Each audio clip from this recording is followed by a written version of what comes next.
Thibaut Paternoster, vous êtes le cofondateur de Coworklib, une application qui permet de mieux gérer le télétravail en entreprise. Suite à la situation pandémique, vous avez revu celle-ci et venez de lancer une V2. Qu'est-ce qui a donc changé par rapport à la première version? Alors, donc nous, on a créé cette application il y a 2 ans, qui était destinée au départ aux grandes entreprises. Parce que au départ, les grandes entreprises, c'était uniquement elles qui étaient touchées par la mise en place du télétravail. Et nous, l'application, elle permet de gérer le télétravail, mais aussi le travail flexible. Donc le flex office, on appelle ça le flex office en entreprise.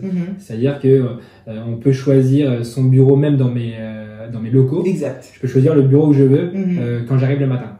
Et donc la V2 là qui est arrivée au mois de septembre, nous a permis en fait de s'adresser à un plus grand marché.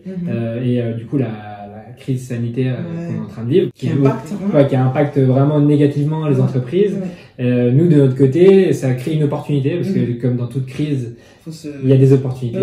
Et donc ces changements sont intervenus suite à tout ce que nous vivons, comme vous venez de le dire, ou si vous avez vu un petit peu les comportements des entreprises françaises qui vous ont incité à faire des modifications, parce qu'elles sont très friandes du télétravail.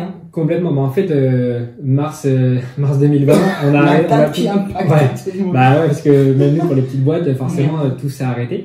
Et donc, commercialement, c'était même plus la peine de décrocher son téléphone pour appeler une entreprise. Ils voulaient pas nous entendre parce que c'était presque honteux. C'était presque honteux. Il y avait une gestion de crise à gérer. Il y avait des gens qui étaient pas bien. Donc, nous, du coup, on a fait le choix d'arrêter totalement de commercialisation là. D'accord. On s'est mis à l'arrêt et du coup, on s'est concentré pendant 6 mois à refaire le produit. Donc, à écouter les clients, à comprendre comment ça se passait. Je pense que les neurosciences à ce moment-là nous auraient fait du bien.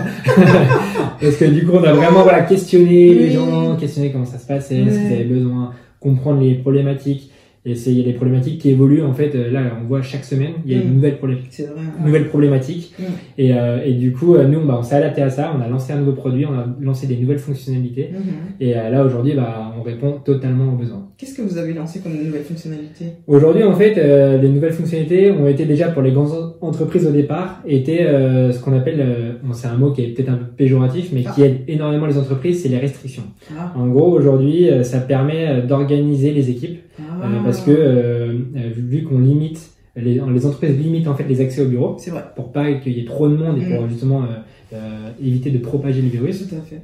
Du coup, nous, on permet de mettre des catégories de collaborateurs dans l'application.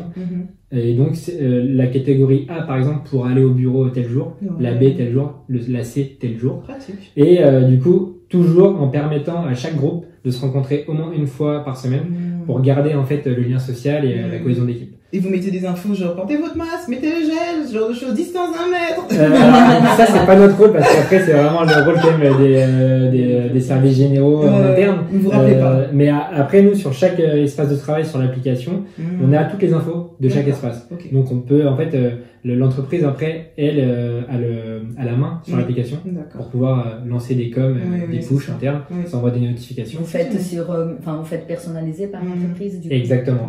C'est pour ça que oui, tout à fait, que j'ai pas réussi à me... Exactement, l'application donc est téléchargeable sur les stores. Tout à fait. Donc tout le monde peut la télécharger aujourd'hui, on peut rentrer son mail, mais après pour rentrer dans l'univers Coworklib, il faut être un client, on a contractualisé avec chaque client. Pourquoi? Parce que encore plus maintenant, c'est que il y a une problématique générale, mais après chaque client, chaque entreprise a ses méthodes de fonctionnement interne, et donc nous du coup on s'adapte quand même énormément à chaque entreprise et à ses problématiques.